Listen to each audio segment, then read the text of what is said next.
अल्लाह ताला ने ये दुनिया क्यों बनाई?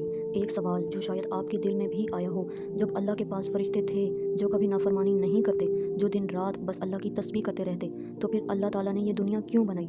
हम इंसान क्यों पैदा किए गए हैं जो गलतियाँ करते हैं, गुनाह करते हैं और फिर एक दिन मर जाते हैं? क्या ये सब सिर्फ एक खेल है या उसके पीछे कोई बड़ा राज छुपा है? आज हम इस सवाल का जवाब ढूंढेंगे कुरान और नबी पाक सल्लल्लाहु अलैहि वसल्लम की तालीमात की रोशनी में। फरिश्ते नूर से पैदा किए गए हैं, उनके पास अपनी मर्जी नहीं, वो सिर्फ वही करते हैं जो अल्लाह हुक्म दे। वो कभी गुनाह नहीं करते, कभी इनकार नहीं करते। लेकिन इंसान मट्टी से पैदा किया गया। अल्लाह ताला ने इंसान को इख्तियार दिया कि वो चाहे तो नेकी करे, चाहे तो बुराई करे। यही असल फ़र्क है। फरिश्तों की इबादत एक प्रोग्राम की तरह है, जैसे कंप्यूटर में एक कमांड हो, लेकिन इंसान की इबादत मोहब्बत और इंतखाब के साथ हो सकती है।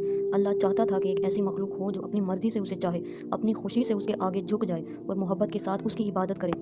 कुरान कहता है, जिसने मौत और ज़िंदगी को पैदा किया ताकि तुम्हें आजमाए कि तुम में कौन अच्छे अमल करता है। सूरत मुल्क।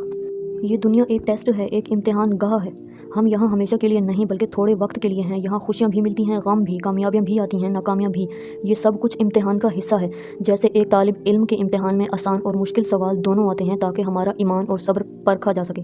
फ़र्ज़ करें कोई शख्स आपके साथ सिर्फ इसलिए रहे कि उसे मजबूरी है, तो क्या आप खुश होंगे? नहीं।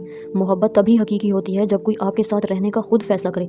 इसलिए अल्लाह ने हमें इख्तियार दिया कि हम चाहें तो उसकी इबादत करें या ना करें। और जब कोई इंसान अपनी मर्ज़ी से, अपनी आज़ादी के साथ अल्लाह की तरफ लौटता है, तो ये अल्लाह के नज़दीक सब कीमती इबादत होती है।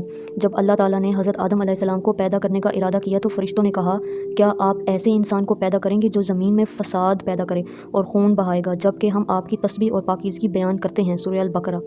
अल्लाह ताला ने जवाब दिया, मैं वो जानता हूँ जो तुम नहीं जानते। ये एक राज था, और वो राज ये था कि इंसान के अंदर ऐसी सलाहियत है जो फ़रिश्तों में नहीं, इल्म, मोहब्बत, कुर्बानी, सब्र और तौबा करने की ताकत।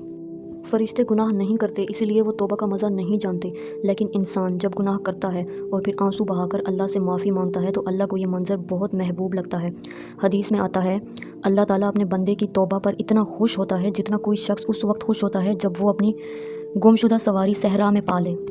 ये दुनिया इसलिए भी बनी ताकि अल्लाह की रहमत ज़ाहिर हो, क्योंकि अगर हम कभी गलती ना करते तो अल्लाह ताला की माफ़ी और बख्शिश का मज़ा कैसे जान पाते। इंसान को अल्लाह ने ज़मीन पर खलीफा बनाया, यानी ज़िम्मेदारी देने वाला। ये ज़िम्मेदारी सिर्फ नमाज रोज़े तक महदूद नहीं है, बल्कि अदल कायम करना, नेकी फैलाना, बुराई को रोकना और ज़मीन को अल्लाह के हुक्म के मुताबिक चलाना भी है। ये एक अमानत है, और उसकी अमानत का हक अदा करने वाले ही अल्लाह के पसंदीदा बंदे बनेंगे। फ़रिश्ते जन्नत में हैं, लेकिन उन्होंने उसे कमाया नहीं। इंसान जन्नत कमाता है अपने ईमान, सब्र, कुर्बानी और नेकी के ज़रिए। इसलिए दुनिया बनी ताकि जन्नत का असल हकदार सामने आए। ये दुनिया खेल नहीं है। हम यहाँ किसी हादसे की वजह से नहीं आए, बल्कि अल्लाह ने हमें मकसद के साथ पैदा किया है। वो मकसद ये है कि हम उस इम्तिहान में कामयाब हों। ज़िंदगी के हर मोड़ पर अल्लाह को याद रखें, खुशी में शुक्र करें, गम में सब्र करें, और जब भी भटक जाएं फ़ौरन वापस लौट आएं। याद रखें, एक दिन ये इम्तिहान ख़त्म हो जाएगा और फिर अल्लाह के सामने खड़े होकर हमें जवाब देना होगा, तुमने अपनी ज़िंदगी किस के लिए गुजारी।